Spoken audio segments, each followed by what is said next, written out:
My name is Masbe. I am from class 2. Today I am going to deliver speech about duty of student.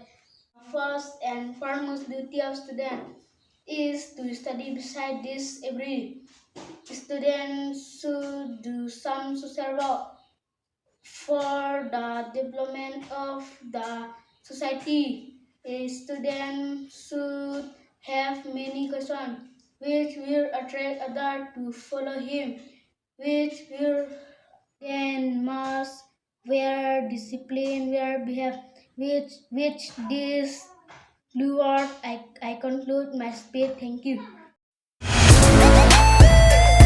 Yeah.